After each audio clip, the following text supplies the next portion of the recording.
De zinnen erbij van de morgen en het viel het zuiver nog te komen. Nou ja, ik kon het begin van de middag. Maar er lag ik nog een aantal sneeuwbuien boven de Noordzee. En hoe meer die het verste loon opkwamen, hoe meer ze oplosten.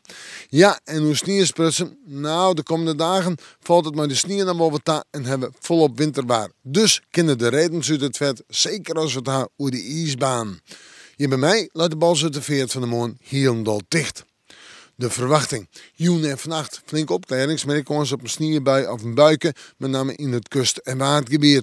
En verder de temperaturen om het bij de min 8 graden heen op het verste loon. En misschien op plakken nog wel een graadje leger. Matige frost. De wind die komt uit het eerste richting bij en die is zwak. Ja, steeds maar die wien is er haast net.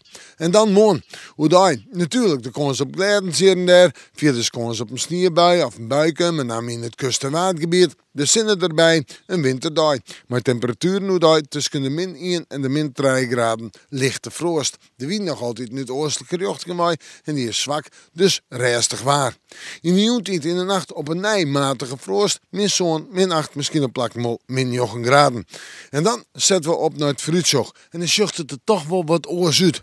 Allereerst maar even naar de vrijheid, min 1 hoe dan, in de nacht nog min 5, kans op een beetje sneeuw, en dan snij ik een protte bewolking, ik min 1 hoe dan, min 5 in de nacht en snij. Ja, dan komen die temperaturen wat hoger te lezen. 0 of min 1 hoe dan en min 2 in de nacht. Maar nog altijd een wat sneeuw. Dus de kans op gladens. Maar we kunnen nog altijd niet bereid rijden. En we moeten morgen maar weer even in het winterwaarsje.